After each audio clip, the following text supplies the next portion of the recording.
جب بتقریب سفر یار نے محمل باندھا، تپش شوق نے ہر ذرے پہ ایک دل باندھا۔ تقریب کہتے ہیں ذریعہ یا سبب یا کوئی بھی ایسا موقع جس پر بہت سارے لوگ اکٹھے ہوتے ہوں، مثلا شادی، بیاہ یا جشن وغیرہ۔ اور محمل کہتے ہیں کجاوا۔ کجاوا یعنی چارپائی سے ملتی جلتی دو چیزیں رسوں کے ذریعے سے آپس میں باندھ کر اونٹ پر اس طرح رکھتے تھے کہ دونوں حصے دونوں پہلوؤں سے لٹک جاتے تھے اور ان میں سواریاں آمنے سامنے ہو کے بیٹھا کرتی تھیں۔ اور تپش شوق کا مطلب ہے محبت کی گرمی یا محبت کی شدت۔ تو وہ کہتے ہیں کہ جب ہمارے محبوب نے اپنے سفر کی تیاری کی اور سواری کے لیے وہ کجاوا کس لیا، یعنی محمل کو باندھ دیا گیا، تو عاشق کی گرمی اور شوق کا یہ حال تھا کہ راستے کی خاک کے ایک ایک ذرے پر اپنا دل باندھ دیا، یعنی دل رکھ دیا تاکہ محبوب کی سواری کا قدم دل پر پڑے، یعنی عاشق کے محبت بھرے دل پر پڑے۔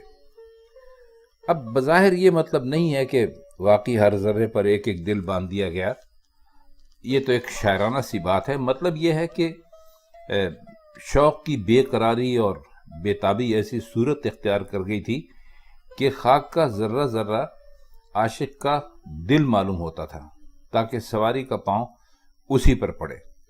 تو کہہ یہ رہے ہیں کہ جب میرا محبوب اپنے سفر کے لیے روانہ ہوا تو میں نے وہاں جو خاک تھی اس کے ہر ذرے پر، یعنی میں نے قدم قدم پر اپنا دل رکھ دیا تاکہ میرا محبوب میرے دل کے اوپر سے چل کر اپنی منزل تک پہنچے۔ تو مزے کی تشبیہ ہے۔ اب آئیے اس کا اگلا شعر دیکھتے ہیں کہ اہل بینش نے با حیرت کدائے شوخی ناز، جوہر آئینہ کو طوطیے بسمل باندھا۔ اہل بینش کہتے ہیں اہل نظر، جو حقیقت کو پہچان جانے والے لوگ ہوتے ہیں ان کو کہتے ہیں۔ اور جوہر آئینہ کہتے ہیں جو چمکدار انتہائی جو فولاد کے بنے ہوئے آئینے ہوتے ہیں، اصل میں یہ ان کے لیے کہا ہے انہیں۔ جوہر آئینہ کا مطلب یہاں پر ہے آئینے کی چمک۔ اور حیرت کدا اسے کہتے ہیں کہ جہاں پر قدم قدم پر آپ کو حیرت ہوتی ہو۔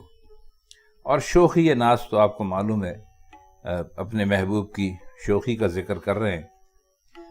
تو وہ یہ کہہ رہے ہیں کہ ابھی آپ کو بتایا کہ شعر میں آئینے سے مراد فولادی آئینہ ہے، اور اس میں ایک، چونکہ ہم نے آپ نے یہ آئینے دیکھے نہیں، ان کے بارے میں صرف پڑھا ہی ہے، تو کہتے ہیں کہ اس میں جو جوہر ہوتے ہیں، یعنی جو چمک ہوتی ہے، وہ زنگ لگ جائے تو وہ ان کا رنگ سبزی مائل ہو جاتا ہے۔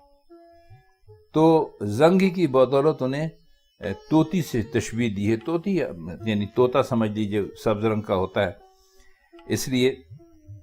تو وہ کہہ یہ رہے ہیں کہ جو اہل بینش ہیں، جو دیکھنے والی نظریں رکھتے ہیں لوگ، انہوں نے آئینے میں جو جو جگہ جہاں پر کے نشان پڑ گئے تھے ان کو طوطی بسمل باندھا، یعنی ایک تڑپتے ہوئے طوطے سے انہوں نے اس کی مثال دی۔ اگلا شعر ہے یاسو امید نے یک اربدہ میدان مانگا، عجز و ہمت نے طلسم دل سائل باندھا۔ اربدہ میدان کہتے ہیں میدان جنگ کو، اور عجز ہمت کہتے ہیں ہمت کی پستی کو۔ تو وہ کہتے ہیں کہ امید اور نا امیدی میں ایک کشمکش شروع ہوئی اور اس نے میدان جنگ کا سا ہنگامہ برپا کر دیا، اور پس ہمتی نے سوال کرنے والے کے دل کو اپنے طلسم میں جکڑ لیا، طلسم میں لے لیا۔ اب اس کو یوں سمجھیے کہ جب کوئی شخص سوالی بن کر کسی کے سامنے جاتا ہے تو اس کے دل میں امید بھی ہوتی ہے اور نا امیدی بھی ہوتی ہے، اور امید اور نا امیدی کے درمیان ایک کھینچ تان سی شروع ہو جاتی ہے۔ امید یہ ہوتی ہے کہ کچھ مل جائے گا، اور نا امیدی یہ کہ شاید سوال ٹھکرا دیا جائے اور کچھ نہ ملے۔ تو یہ کشمکش اور یہ ہنگامہ انسان کی کم ہمتی کا نتیجہ ہے۔ کم ہمتی اسے سوالی بناتی ہے، فقیر بناتی ہے، سوال کرنے پر آمادہ کرتی ہے۔ اگر اس میں ہمت ہو تو اپنے زور بازو سے کام لے کر ہر مشکل کو دور کرے اور ہر مشکل کام کو آسان بنا لے، تو اس حالت میں اس امید اور نا امیدی کے چکر میں پڑنے کی نوبت ہی نہیں آئے گی۔ تو اچھا شعر ہے، انسان کی کو ہمت رکھنے کا درس دیا ہے اس میں۔ اب اس کا آخری شعر ہے کہ نہ بندھے تشنگی ذوق کے مضموں غالب، گرچہ دل کھول کے دریا کو بھی ساحل باندھا۔ اب یہ اس میں کوئی خاص مشکل الفاظ تو نہیں ہے، لیکن تشنگی ذوق سے ان کی مراد یہاں پر یہ ہے کہ ہم نے اپنے دل کو کھول کر اور بہت زیادہ کوشش کر کے عشق کے پیاس کو مضمون کی طرح لکھتے رہے، لیکن وہ بات بنی نہیں، وہ بات ہم سے بن نہیں سکی۔ تو ہمیں جو اپنے جس ذوق کی تسکین چاہیے تھی وہ ہم سے کام ہو نہیں سکا۔ تو وہ کہتے ہیں کہ غالب اگرچہ ہم نے دل کھول کر اور بہت ہی کوشش کر کے عشق پر مضمون لکھے، عشق کی پیاس پر مضمون لکھے، اور ہم یہاں تک چلے گئے کہ دریا کو بھی ساحل کہہ دیا، لیکن یہ حق ہے کہ ان مضمونوں کو کہنے میں اور لکھنے میں ہم اس کا حق ادا نہیں کر سکے۔ اور عشق کی تڑپ کچھ ایسی عجیب تھی کہ ہماری ساری کی ساری جو لکھنے کی یا کہنے کی جو قوت تھی وہ کسی کام نہیں آئی۔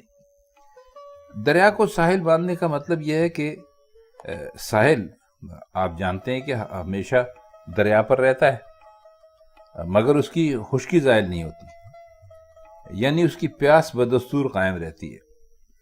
تو دریا کو ساحل باندھنے کا ایک پہلو یہ بھی ہو سکتا ہے کہ پورا دریا بھی ساحل پی جائے، یہاں تک کہ ایک قطرہ بھی باقی نہ رہے، تو اس کی یعنی ساحل کی پیاس میں کوئی فرق نہیں آئے گا اور وہ بدستور خشک کا خشک رہے گا۔